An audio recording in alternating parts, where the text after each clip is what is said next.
Well, it's 11 o'clock at night on July 4th, and one of the freaking high rises that I take care of, chillers keep tripping out. And so I need to get down there and see what's going on. But I figured I would just talk about, being in the trades is hard because you do get dogged. I mean, I left residential because I was burnout. I mean, it's just hard. Like if you're somebody that does, say, restaurant refrigeration, like that one dude who's got that big HVAC YouTube channel, man, that stuff is rough because you're constantly getting called out and everything's an emergency. So you got $10,000 worth of product in the cooler that's going to go bad, and now like you have to work. I once had a prison superintendent. This was real generous of him.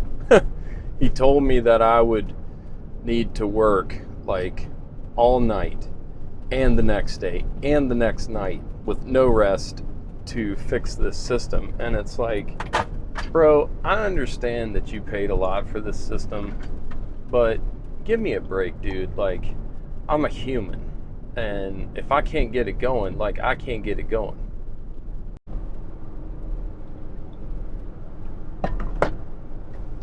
Okay, so in philosophy, there's this really cool thing that you can do, and it's called a thought experiment. Basically, you can come up with any universe or any world or any set of conditions or anything, and you play it out, and it can force you to ask really hard questions because you get put in these situations that you would never actually find yourself in, but it allows you to explore, I guess, odd ideas. So here's an odd one.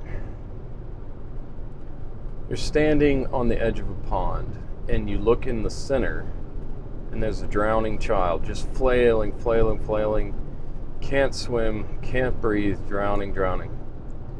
And you see that, but you look down and you notice that you have on some really kick-ass Air Jordans, like nice, shiny white Air Jordans. And you're like, you know what? I love these Air Jordans, and I don't think I can part with them. So I'm not going to save the kid, but there is like this clergyman over here sitting on the bench, and to make myself feel better, I'm going to take $20 out of my pocket and I'm going to put it in his pocket. So you walk away from the child and you take the $20 and you put it in the clergyman's pocket and you walk away. And it's like, yeah, that's a fucked up story, but is it? Yes. But the question is, how common is it? Like, does that happen? And the answer is yes. It just happens in a slightly different form. So, man, and like, I'm speaking to myself as much as anybody else because I'm guilty of this shit like 10 times over. But basically, the idea is that you might already have 2 pairs of Air Jordans. So why did you need that third pair? Like, you could have chosen to throw those away, figuratively speaking, to save a child.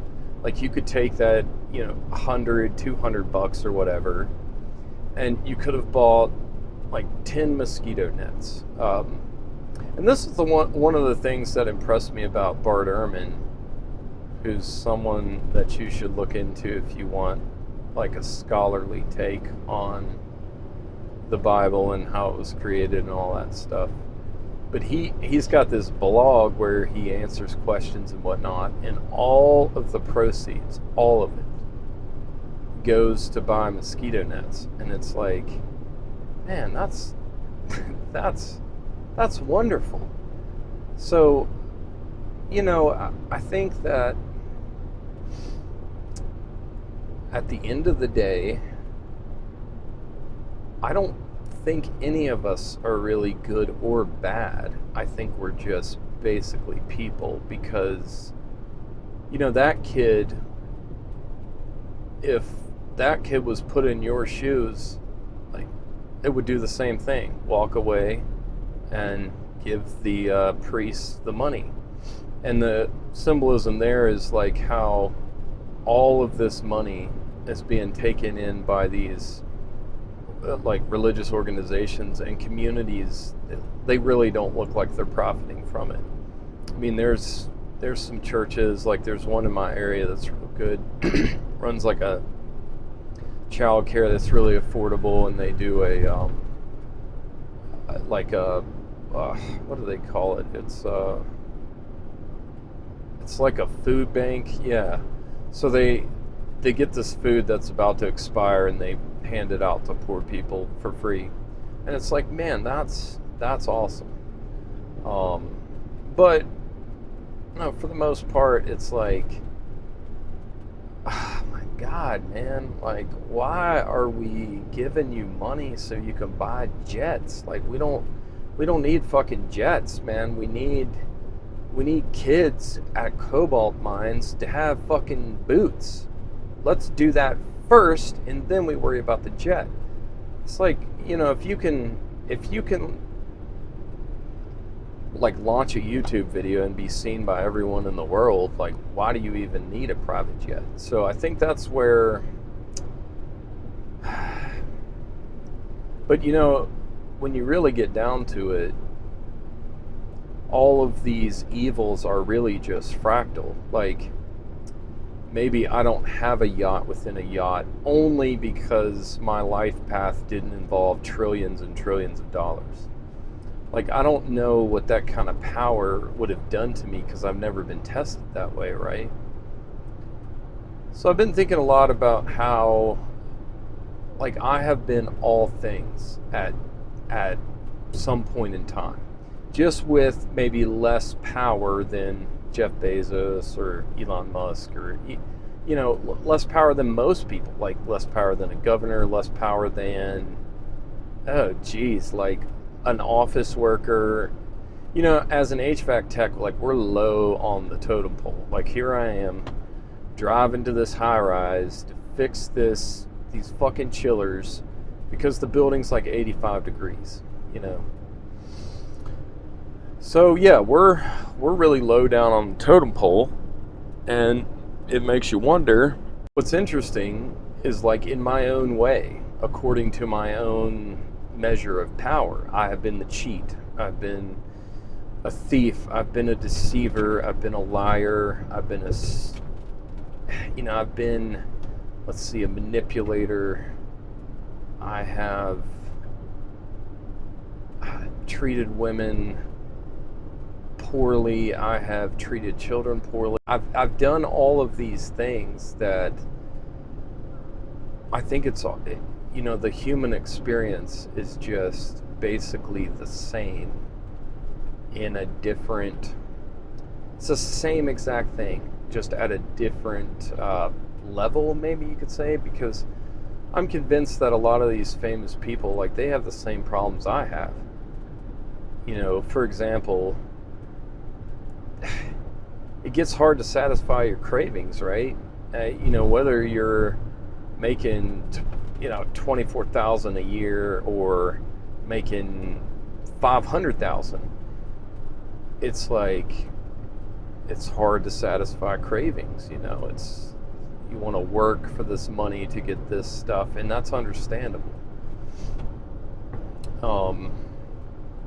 But I don't know, I've been thinking a lot about how could you do it differently. And I think to get through some of these things, it takes that perspective. Like, the glass half full will always quench your thirst more than the glass half empty. See, even though it's the same water, it's the perspective that makes the difference, right? But where were we? Yes. And this is what Paul meant by all have sinned. Like, everyone has been the same piece of trash. Just like people that had more power could do it to a greater degree. And people that don't have a lot of power, like, they can't really do it well. Or they can't do it in a way that, like, people notice. They're not on TikTok. They're not, on a stage. They're not in politics. They're not all of these things. So that's really humbling. And I think because how do you reconcile these aspects of your shadow? Like the creepy thing about World War II, the fucking milkman became a Nazi and started shooting Jewish children. It's like, what the fuck? How does that happen? And then I think about all of like the cultish religions I've been in. And, if I was born into ISIS, which is a fucked up name anyway, you should never use the name of a wonderful goddess for a fucking terrorist organization. I mean, that's some bullshit right there. But anyway, if I was a member of ISIS, knowing me and as radical as I was in religion, would I have killed people? Sure. So that's weird. What do you do with that reality? And I think that is the shadow.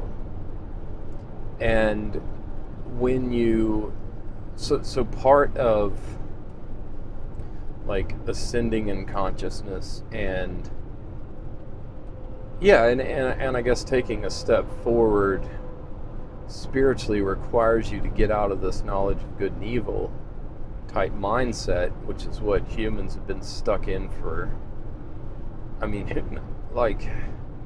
it's really hard to say. As long as this iteration has gone on for, I guess, since the flood wiped the planet, which, look, it doesn't matter like what religion you are, but there's a lot of flood myths out there. Pretty much all religions have them. And geologists, although they've been kind of ostracized, have talked about it. There's lots of evidence for a global flood. So at some point the earth was wiped, and it's like, okay, so I don't think that was the first iteration. I think it was like a reset, and then mankind started as a quote-unquote Adam and Eve. That was the level of consciousness, and then they went on from there to develop, Christ-like consciousness, and like all of these people have laid incredible foundations for enlightenment, like Paul, for example. Although, as I've said before, I do consider Jesus to be the absolute avatar. I see no comparison there. And what it comes down to for me is this. Like, I'm taking all these spiritual principles that I learned from Christ, and I'm living a great life. Like a great life. Great life. Really great, man. Look, it's true that I'm driving to work at 11 o'clock at night and that sucks, but I did just watch fireworks with my family. I met some cool people. Crazy thing happened today, actually. So one of my arch enemies, the dude that burnt me at the stake, I ran into his best friend. This was a guy that I knew back from doing ministry. And the guy says to me, we get to talking about things. I'm like, hey man, I know that whole thing, and it was a lot of drama. One day I might go into the story, but basically I was torn to shreds by this church leader. And it's it's true that I was a little bit half-cocked, kind of like a sawed-off human. I didn't have my prefrontal cortex must not have been online. So I did some dumb things, but this dude, oh man, it's just a really tragic story, to be honest. And when it was all said and done, and the accuser became the accused because what was found out, it was just like a nuclear bomb went off in that guy's life. And for the longest time, like, I was really angry, but then I realized, like, who's the victim? Like, who do you blame? All right, so here's a story. You go up behind this Chinese restaurant and you see the dumpsters, and it's just smelling wonderful because they've been throwing that lao mein and all that stuff in there, General Tso's chicken, and you notice these cats around this dumpster, right? And one of them is super scraggly, but you can tell that she has a few kittens, and like you would like to help her, and you go to see if you can like reach for her or encourage her to come to you, and you're, you know, maybe like 2 feet away, and the cat is frozen, and then she jumps at you and bites your hand. Who's the victim? Like, who is the victim? Well, you're the victim because you got your hand bit. She's the victim because here's more to the story. Like, every night, a couple toms come through and at least one rapes her every night. She's tired of having kittens because she's already had like 50 of them. They have, what, like 4 to 5 per litter over 5 years. Like, that sucks. So, is she the victim? Yes, she's the victim. Like, where do you stop? You go all the way back to nature itself. You know, the fact that, and then, well, that's a tricky one because I think nature is actually the giver. And our problem as a human race is we've gotten away from it. Not that I'm anti-technology, but if you watch a movie like Avatar, that would be my vision for the future. Like, get rid of all these roads and shit and high rises and all this bullshit, and let's just, I think, get closer to nature. Let's have more time so we can like garden and take our families outside and all of that. That's what I would want for America, really, when you get down to it. Because here we are on the 4th of July celebrating independence, and man, there is quite a strata of independence, isn't there? I mean, quite the hierarchy of independence. Like, it feels like some people are very, very free, and then some people are still slaves. You know, I mentioned that I was going to tell this story, so here we go. There's a Hispanic mother. Have I told this before? If so, I'm going to tell it again. There's a Hispanic mother that's a cleaning lady. I haven't seen her in a while. Hopefully she's okay, or maybe she just finally had snapped and had to get a new job. But she was cleaning a full shift and then like another half shift. So she was working regularly. What would that be? That would be 12. Is that 12-hour days, like every day of the week or something? She got, well, maybe she had weekends off, but she told me she got 30 minutes a day to herself. That's all she got. And I believe it. I believe it because she has 4 kids and her husband works. And they're probably not taking any assistance. And I was like, wait a second. This is insane. These are the people that we don't want here. Like, we need these people here.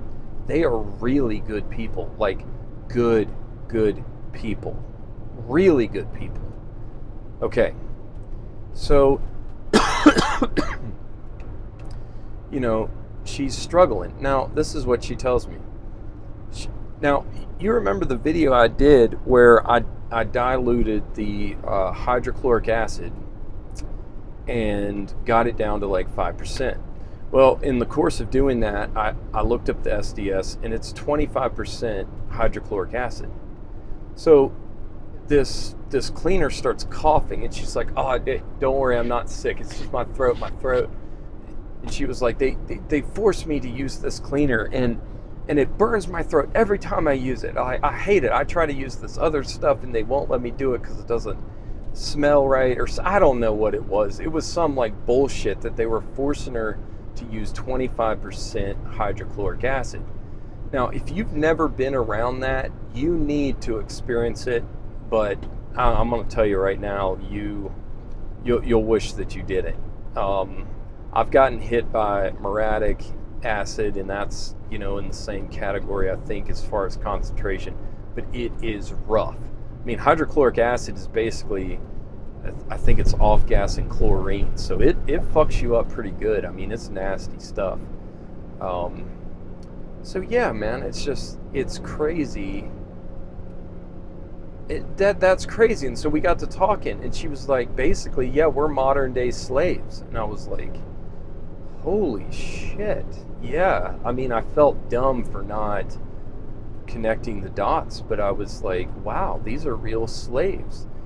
And so she proceeds to tell me how her grandmother worked on a fruit picking farm for like $200 a week or some fucked up amount for her entire life. And I'm thinking, well, you know what? I do need to check, but I'm almost positive it was America, because she said dollars, right? And she said, no, I'm like, I won't do that. Like, as hard as this cleaning is, I'll never do that, because that's slavery. And I was like, holy shit, that is slavery. And in some ways, you could argue that it's worse. Now, no, I don't want to say this. This would be fucked up, because there were a lot of like inhumane, like totally inhumane shit that happened to African Americans. Just fucking atrocious, like nasty ass. I mean, I think they were getting like raped and all of this stuff, and we wonder why these communities are broken. Well, it's pretty hard to come back from being raped by a slave owner. That trauma gets passed down. But what's so sad about a lot of these immigrants now in 2024 is that they're not even making a wage that is room and board. So really, it's like they are working for you for less than if they lived in a cabin on your property and like you took care of them, fed them. So it's like, holy shit, like what is going on here, man? This whole thing seems like a puppet show. You remember that movie, what was that movie? Hunger Games. Yeah, they did like these fights and shit. You remember how the high up people looked? They just looked like clowns. And that's what I think every time I see them. So you contrast like some news anchor with Joe Rogan or Jordan Peterson, and I've got my differences with those guys, right? I'm not gonna say that they're the Messiah or anything like that, but it's like, man, they're real people. Like you can see the person behind the mask. And I'm like, why in the fuck can we not vote for people that are not behind masks? That's bullshit. Why is our only choices like rich white dudes? Like, isn't that kind of fucked up? And even Kamala, who's black, if I'm sorry if I stay out of politics. If I butchered that name, I truly apologize. But anyways, that's a tough one. It's like sometimes I say it right, sometimes wrong. But anyways, she still seems like a career politician. So even though she's a black woman, I still get the impression that she's got on a mask. It's like, man, we need a real black woman. Like we need this mom of four, this Hispanic mom of four. We need her in government working on like, how can corporations help families? Because if we don't start having kids, we're kind of fucked. Like, you may not realize that, but when a population, okay, gets inverted, like an upside down triangle, in other words, you got tons of old people and no young people, that's automatic. Like, you're gonna collapse. You will collapse, because the load, the burden that puts on the system is just not sustainable. So, you have less people in the workforce, all of that.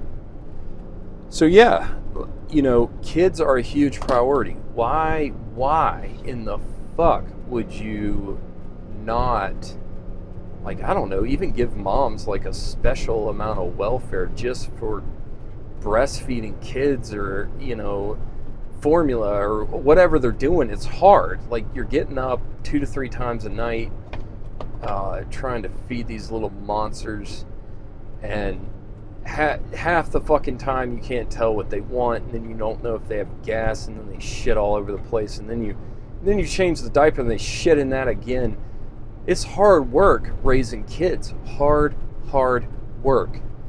And in order for us to do that as a culture, we're going to have help. Like, I need help with childcare, man. I mean, it's bad enough that you don't even pay for my full health insurance. I mean, how fucked is that, man? I'm lucky that I made it onto Medicaid, because I was paying like a small mortgage every month in health insurance.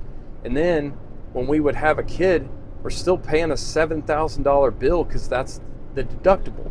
But the fucked up thing is that's for individual. For family, it's twice that. So for every kid I've had to pay $14,000 after insurance pays the rest. It's like, what the fuck is this, man? I'm pretty sure a lot of people around the world just have kids like normal. I mean, is it really some crazy medical emergency? I mean, couldn't you have like a really experienced doula there that was highly certified and maybe even had some equipment on hand? Somebody's ready if there's any complications. I mean, you could even have an ultrasound. Like, you could make some rules to make it doable, but Jesus, man. See, the system has gotten way too fat. Like, fat. See, the problem with hogs is they get slaughtered. Pigs get fed, hogs get slaughtered. Now, I'm not implying any violence by that statement at all. I'm just saying that what's happening is disturbing. Like, the end of a pig is when it gets too fat. Like, if it just stayed lean, it would be fine. Like some kind of wild boar, perfect. Besides hunters and whatnot. But, you know, you got some pig stuffing its face, it gets fat, and all of a sudden, it can't move. And part of the reason I'm doing what I'm doing with trying to reach out to young men and doing like which, by the way, if you made it this far, then I'll throw this out. On my Patreon, I added a new tier, and I kept it to Patreon members only, but there's still 2 spots left.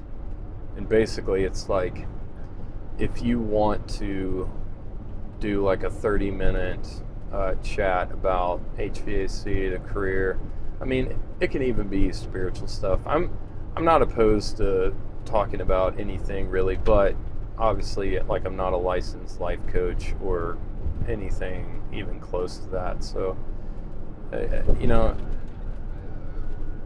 this is all just stuff that's worked for me. It's just my journey, and you know, it's been a really rough one with lots of trauma. And I wonder, you know, back to this dude. It ends up, to bring everything full circle, and then I probably got to hop off here. To go back to this guy that burnt me at the stake, I thought to myself, man, he's not the victim, I'm not the victim. This is just the human experience. Like, I think it's all connected in the sense of we could all be each other given the right circumstances. And when you realize that, it's like, man, I do need to love this guy. And according to his friend was like, man, the reason he hasn't apologized to you is because of all his self-hatred. Like, he can't bring himself to even face you. And I was like, shit. I was assuming that he was just stuck up, you know, and didn't want to apologize. But, man, I got to thinking that here's this dude that's been living in hell ever since this whole thing happened. And I've been blessed, man. I've been blessed. Like, I've got so many new opportunities, and I'm doing well. And this dude that tried to destroy me has been destroyed himself. And it's like, I'm not going to rejoice over that. Why would I? I mean, what's the point? Kind of like David when he mourned the death of Saul.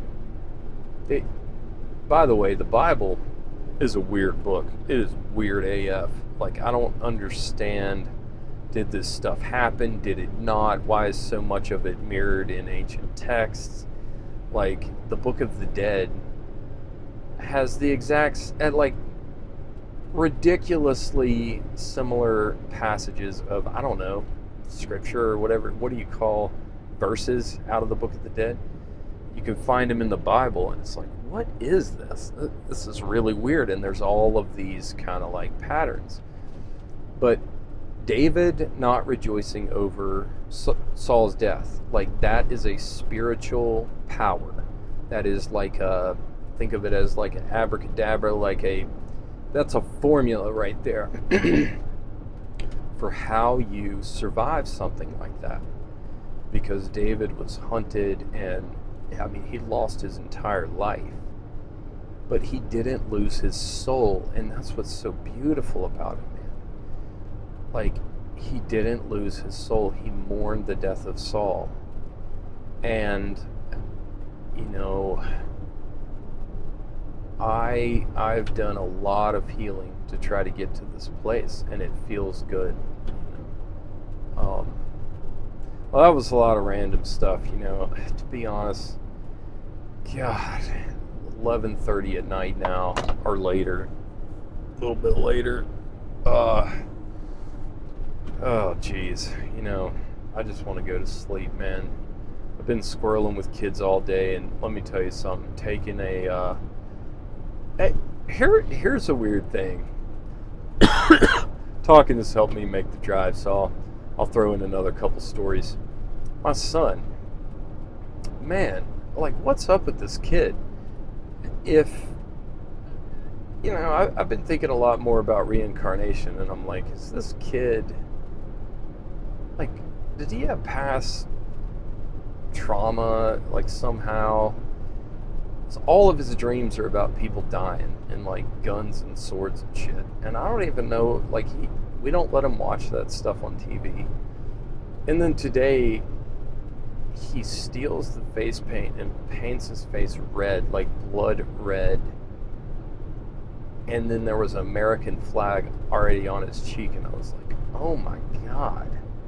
Like, this is, you know, I'm not trying to be all woo and stuff, but it gave me like a flashback to this story. All right, this is the last story, and then I really do got to go. Right before this D-Day veteran died, I got his life story, and it was fucking mind-blowing. Saving Private Ryan, none of those movies really do it justice. So what happened, there was this really old dude that lived in a town close by, and at that time I was doing remodeling stuff, self-employed, and I did a lot of stuff for him because he was old, like old, I mean 90 something, and but he was always really sharp, and he was kind, and he was just a beautiful human. So we got to talking, and like he really liked me, and I liked talking to him.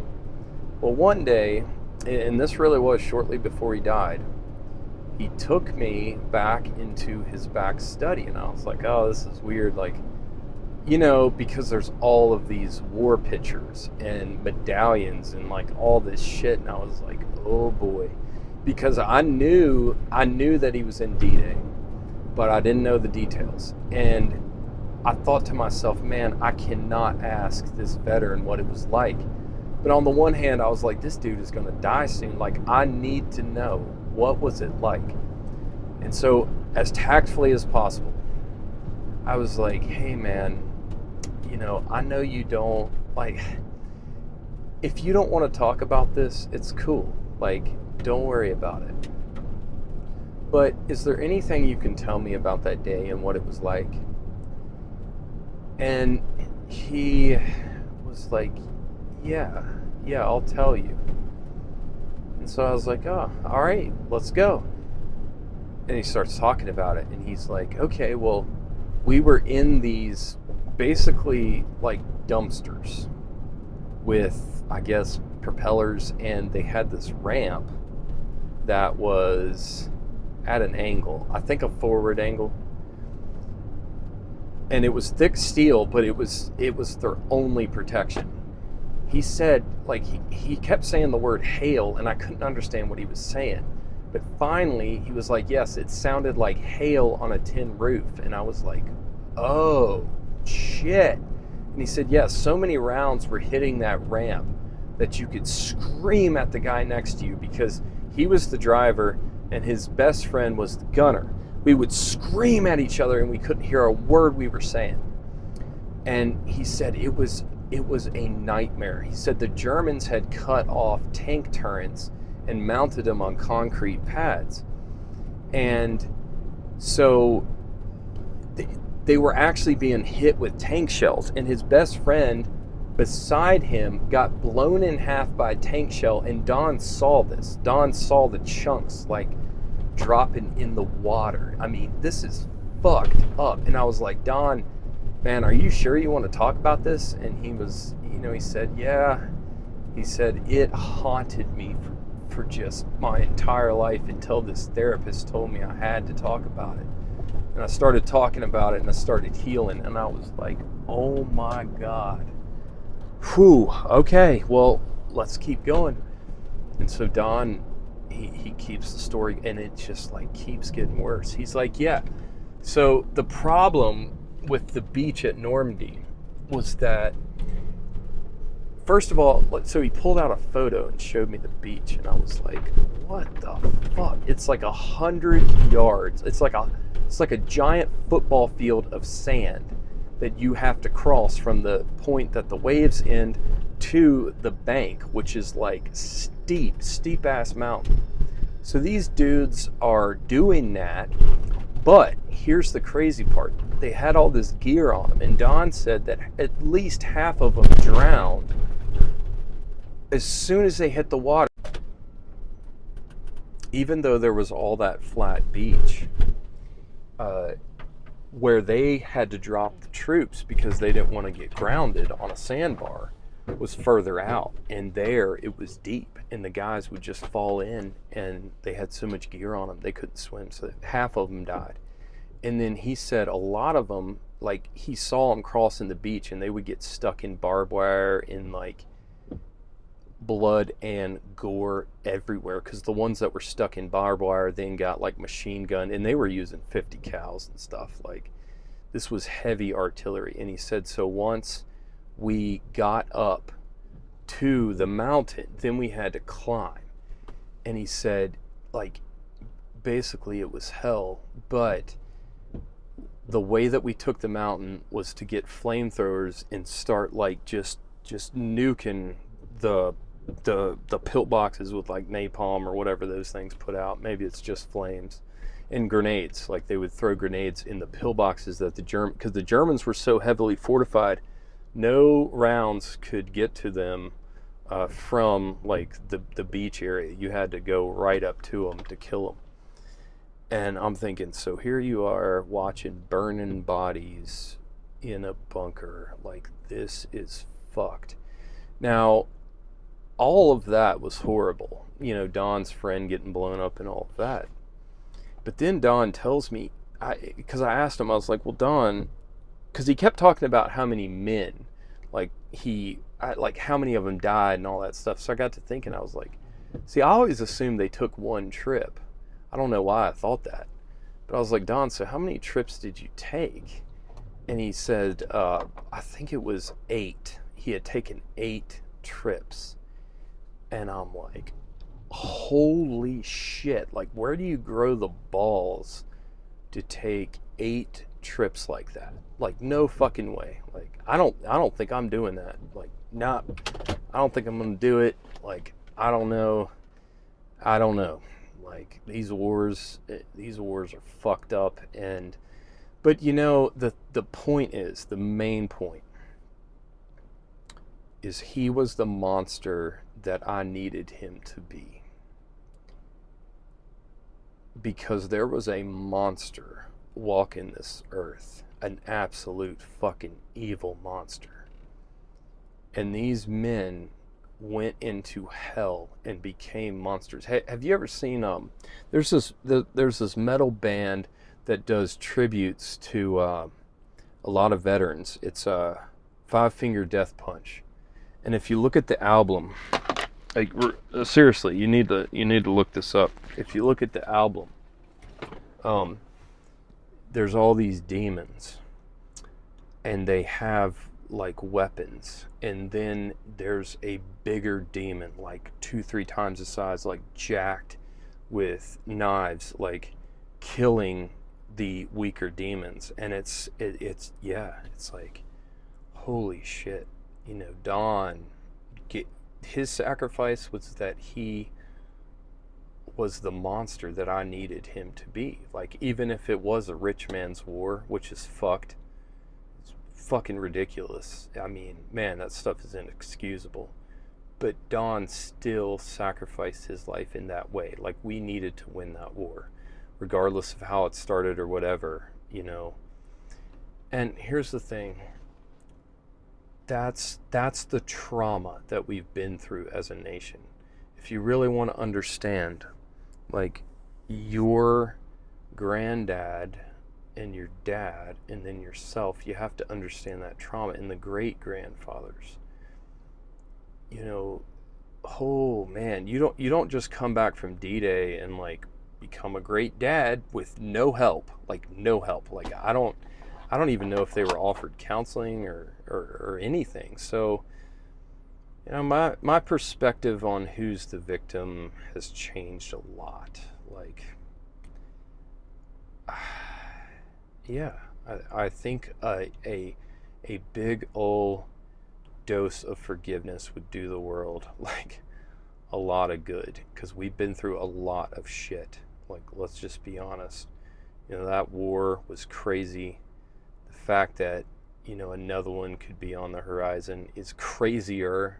Like, what do you not? How many times do you got to learn your lesson? Like, you really want a third war now that we got nukes and shit? So, I don't know. You know, I think there needs to be a lot of healing and a lot of understanding. You know, if you want to understand, like, your granddad's generation, watch Full Metal Jacket. So my dad, you know, I talk about my past all the time, but I'm not angry at my dad. You know, his mom died when he was like 6, and then he got shipped off to military school. And he found Jesus in like this super strict fundamentalist, like Southern Baptist church, and he's clung to that ever since, because that was like his mom. And, you know, we butt heads and stuff. And I've tried to actually stay away from that now, because it's just not, it's not profitable. But, you know, he did the best he could. And I think the important thing is to get into your shadow, talk about your trauma, because whether you were the victim or the perpetrator, like, it's all traumatic. It was traumatic for me. It was traumatic for Jake. Like, in war, it's all traumatic. You know, it's such a cliche saying that no one wins war, but that's true, because it's all just trauma, like, on both sides. So, anyways, some late night thoughts and whatnot. Boy. Let me get on the controls and try to fix this chiller. Might film a little bit of that if it's interesting. Oh boy. I will say, here's a tip right here. You know, when you're working late, don't get in a hurry. You know, you gotta stop and drink water and take breaks and stuff. Don't just try to like plow through, because man, I've worked, I think the longest I've ever worked straight is like 36 hours or something. And let me tell you, eating a little bit, like small meals, is the way to go. So just another little tip there. Another thing I'm going to do, and I just learned this from my yoga instructor, is like some twists. It is important to like loosen up a bit, and it does help with reducing your stress if you're loose. So I've been working a lot on flexibility and like trying to get away from the strength stuff and just getting more into like calisthenics and stuff like that. But anyways, another little tip. I won't show much of this, but you know, in a commercial building, especially when I'm working late, I try to get comfortable. I'm not gonna, look, I'm still gonna wear steel toe shoes and all that stuff, but you know, I might listen to something. It's not really recommended, obviously, but I'm just saying, do what you can to make yourself comfortable. Like if you're working up in an attic real late, take the time to set up a fan. It's worth it. I just booted up this fan. It wasn't running because of the controls. And then this one here is out on a ground fault. So let's get in this box and see what's going on. That is not a good sign right there, but let's see if we can take some readings. I mean, the drive is saying ground fault, so this might have been what burnt this motor out. I like to verify by voltage, but it's good to have a second type of verification. So we'll make sure all this is dead before we get poking around it. Also, a lot of times in these situations, see, you gotta work slower to work faster. I need to label all this because if I go taking this stuff apart, you know, I need to get this isolated because what I've found is that you get a lot of trash readings if you don't isolate the motor. So I want to get everything labeled, isolated, and we'll take a reading. I should have probably mentioned that the code on the chiller was for high condenser pressure, so that's why I'm addressing this first thing. But got them all labeled, real rat's nest. But you can never trust your old labels. You gotta put on new ones. Working on them over this old. Gotta burn up that connection. Man, I can barely get the wire nut off. Sorry, it's out of focus, but focus. Yeah, see that? Man, that's burnt right into that wire nut. Yeah. Alright, so that's what it's reading on the meter. So let's now put it on the megger and see what it says there. Whoa. Yeah, it is shorted out. Now, let me show you why this works and this does not. I have these connected together now, and you see we got 20 mega ohms, which is actually pretty high impedance. It's pretty standard. But the voltage it's putting out isn't even readable because it's so low. But see, that's like putting 1 to 2 psi of nitrogen into a system. How are you going to find leaks that way? Now watch this.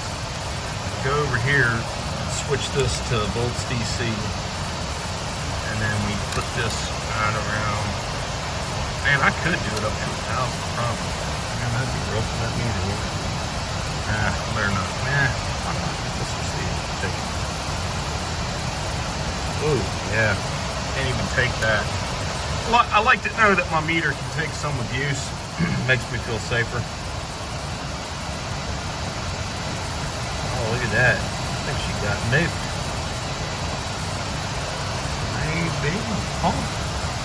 Man, that's such a bummer. Here. I might have just fried this little baby.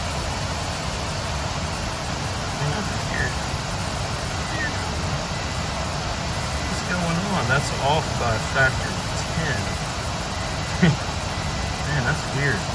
That's a bad connection. Let's try this right here. There we go. It was shorting out on the carpet. Alright, so let's see if she can do 1,000 volts. 1,000 volts. Ready? Coming right up.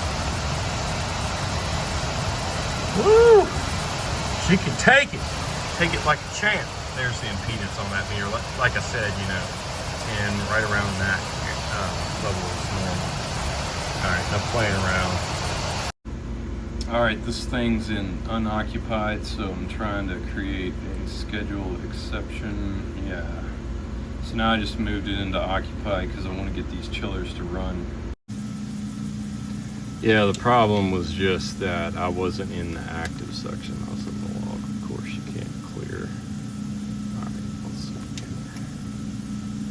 that should go away. But without that other fan running, I'm only gonna let this chiller run, because if the water tower's at half capacity, we don't want to be running both chillers, especially with this building as warm as it is. So let's see if I'm gonna, you know, I can bypass it right up here, which I might do, but I do want it to be working via the controls. So let me play around with that a little bit more. But basically, if I bypass this right here, see, that's that relay, and that's the stop start. At least somebody labeled it that way.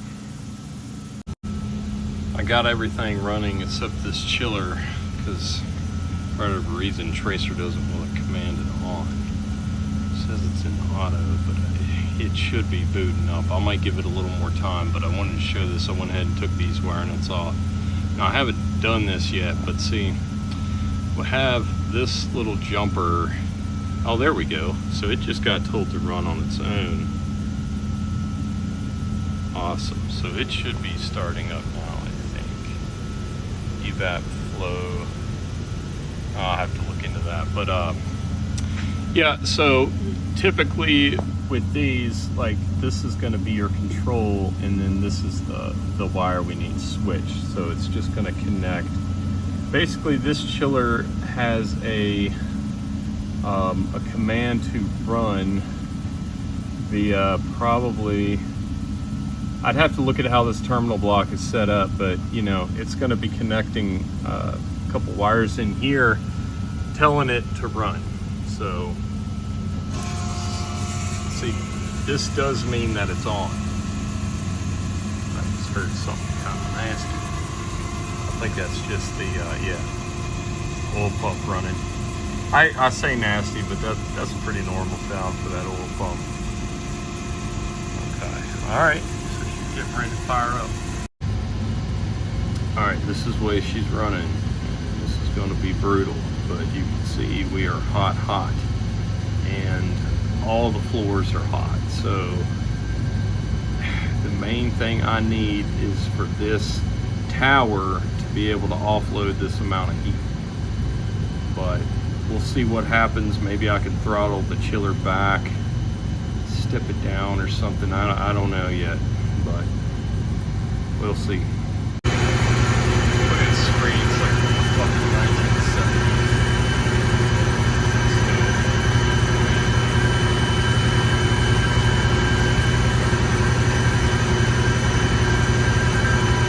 Yeah, she's got a little lag time, if you hadn't noticed.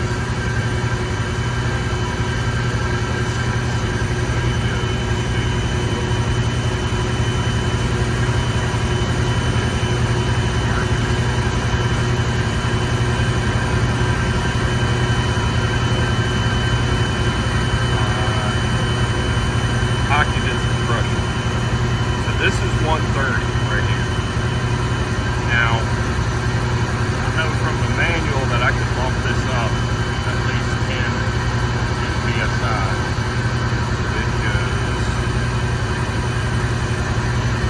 It allows me to go up to 240, but ain't no way for doing that.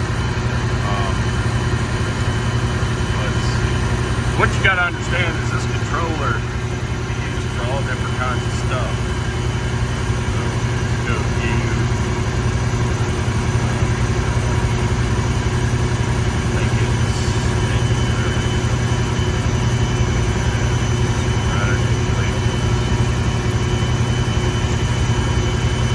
Alright, so we're ramping up there. So our discharge pressure is actually okay.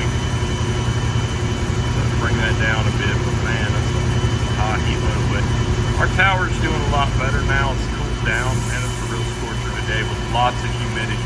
And that's going to be rough on a tower, right? Because a tower's evaporative cooling, and with the humidity that we had today, like 100% plus high temperatures, yeah, one fan is going to be struggling. But hopefully now it can pull itself out of the weeds and get these building temps down.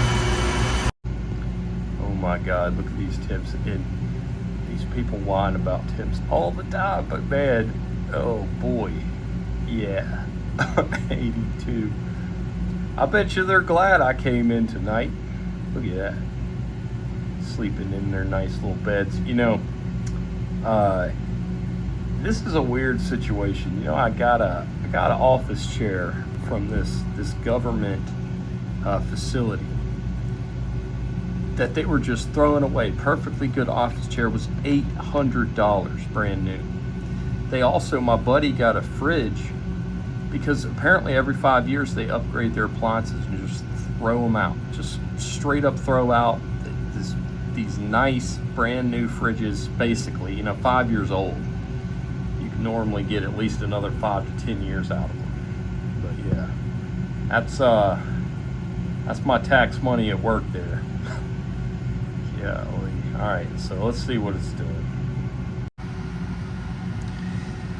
Now, this is a pretty good sign here.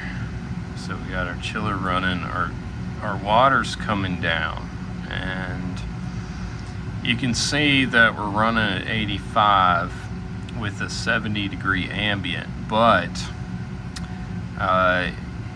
because we're not running our tower fan at 80, you know, we're not running it at 100%, that's a good sign that the tower's keeping up. Because, you know, it's going to want this temperature. Let's see if it says a set point anywhere. There should be a set point around here somewhere. Set point 80. Okay. Yeah, so, you know, I think it's going to work out. I just got to keep this one from running. And between now, which is what, 1:30, and when people start getting in the morning, should start to feel better. I'm gonna babysit it a little bit longer and then call it a night. Jeez, man. That's enough for one night, I think. Alright, see, I don't like this temperature starting to climb and ease. So I'm gonna cut that down. I'm gonna try to limit it through the controls to like 70 maybe. See what happens. See, it's not wanting to take it, so I might try to go in here, see if I can put it in this way. Here we got the demand limit enabled, so now it's looking for 420 milliamp signal. See, that doesn't even make sense if it's running off that relay.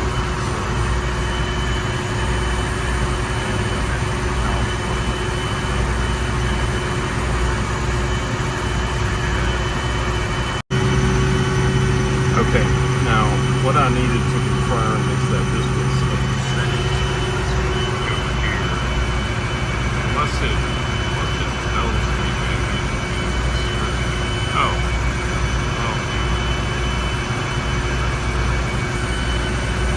Sets the percent. Okay, nice. Okay. So we want to limit this to 75, I think. 75. Oh, password. Oh, I probably shouldn't show this. But it's McQuay as a cipher, okay? So, or at least the first several letters. Let me figure that out. This is the password right here. See, it's McQuay as a cipher. So it's that number sequence right there. All right, I'm in now, so it should let us change this. Yeah, 1970s touch control.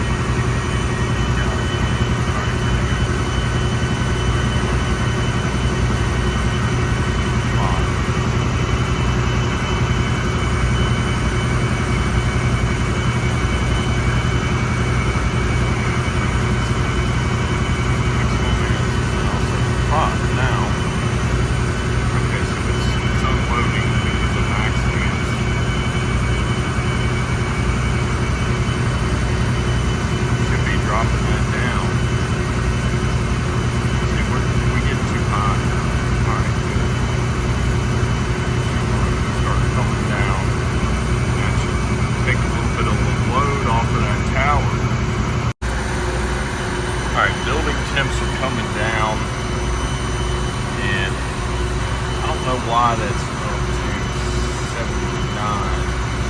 my guess is probably modulating in some kind of a dead band, but you know, it did take, so, and based on the load and everything, I know for sure that it would be up in the 90s if it wasn't modulating down, so it must have some kind of dead band it works with there, but this should stay stable below our trip point, and building temperatures are looking really good. So we let this thing run all night.